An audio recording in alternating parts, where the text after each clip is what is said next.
Welcome to the video. The gang's all here. I believe we'll be caught up with the dumpster finds after this video. Look at that. Still in the package. I don't know how it heats you up, but it's got some kind of a... Put it in the cigarette lighter. Man, that is awesome. I like that. What a great find.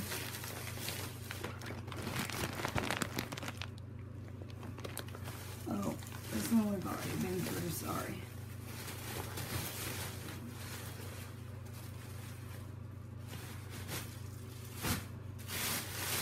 Two more bags.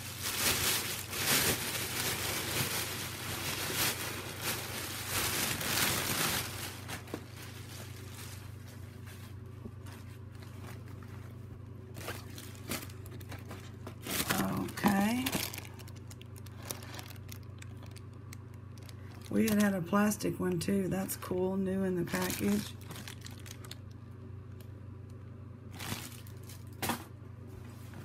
And then here's the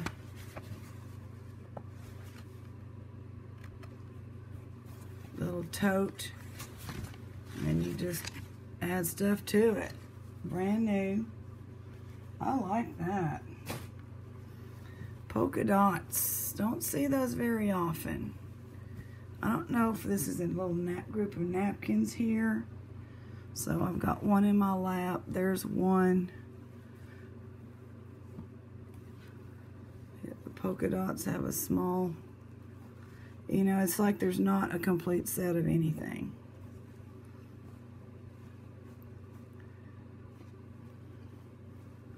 This is not really those.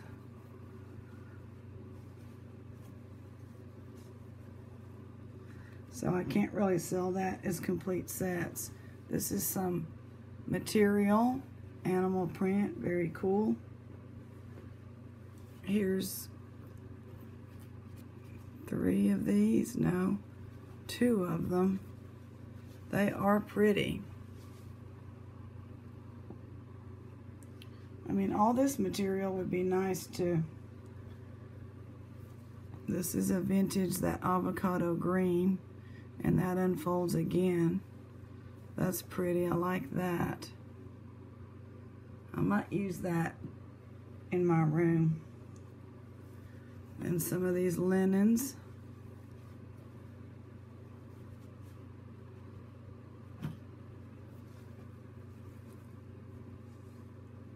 Beautiful.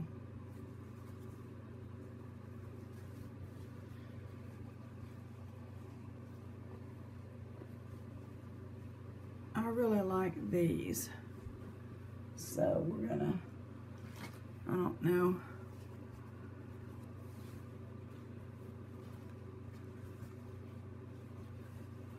just 2 napkins. Here's a few more, or this might be a tablecloth. This is, oh, these are placemats maybe. Yes, and they're lovely. Probably have a full set. Those are really nice. I can sell those.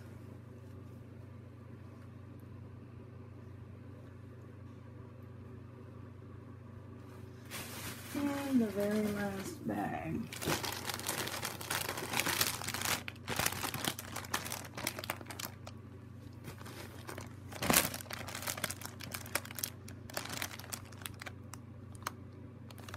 $19.87.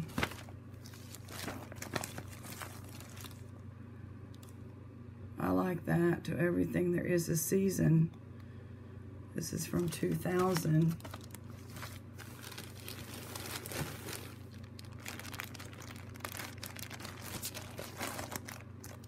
$2014. The Elf on the Shelf. Advent. Is that for real? Man, I guess it's all there. That is nice.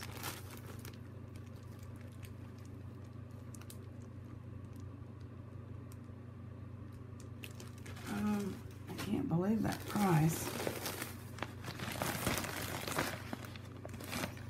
this is... What is that in there? Is that part of this? Oh my word. Look at that. You're making a vintage handbag. I don't want to get it out. That is cool.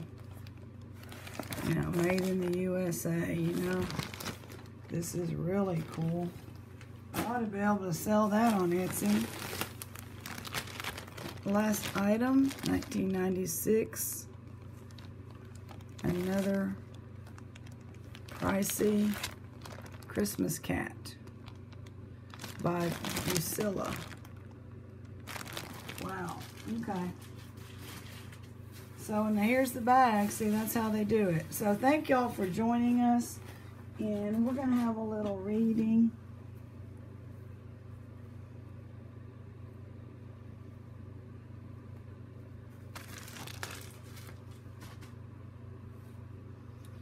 I'm just on the fence about these materials because these are so, you know, vintagey.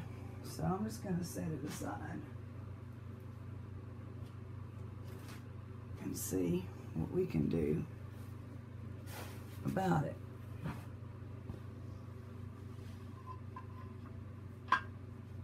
I want to read from this lady's again.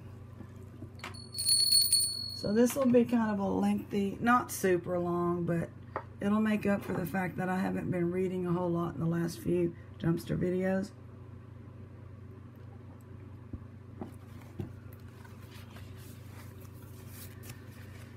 Nebraska, the early years.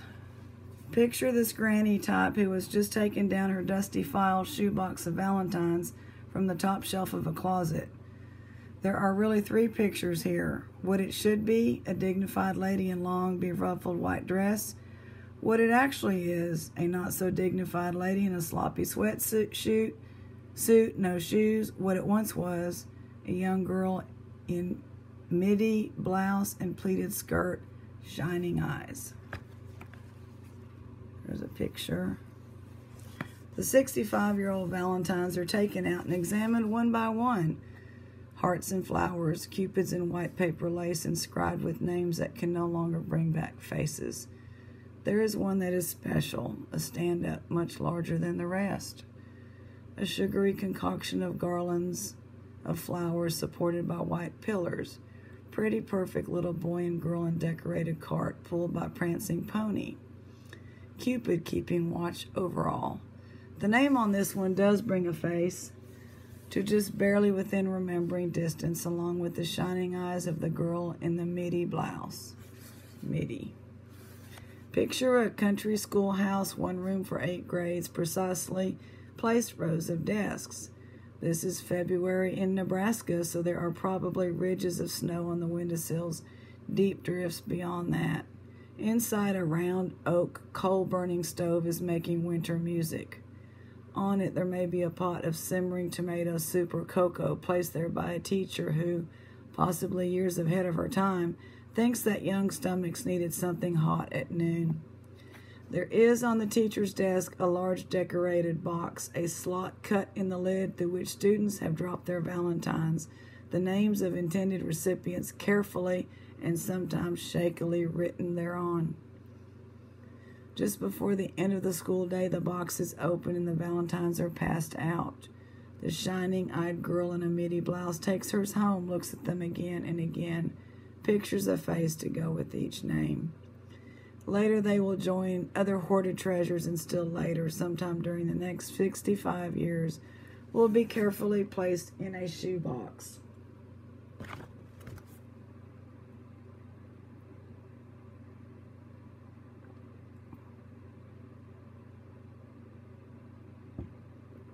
That tea is just good and hot. It is February 1989. Picture this granny type going into a card store to select Valentines for children and grandchildren. There are pretty ones to be had, although they are a far cry from the style of the shoebox collection. She passes them by because there is doubt that younger generations will appreciate flowery cards and sentimental, not very good poetry. So Granny goes for humor. And in going for humor, open some Valentine's cards that express wishes and or suggestions that all but send her into a dead faint right there in front of Mr. Hallmark. Pornographic Valentines, black smudges on the white paper lace. How dare they? Since it doesn't seem feasible to build a fire in the middle of the store and burn the offensive cards, she leaves them for those who will no doubt find humor there and goes home to her memories. The old Valentines are gently returned to the shoebox one by one. The special stand-up Valentine's goes in last, and with it the barely remembered face of the awkward country boy who spent precious nickels and dimes on the sugary concoction. Lovely souvenirs. Sheila's just enjoying it.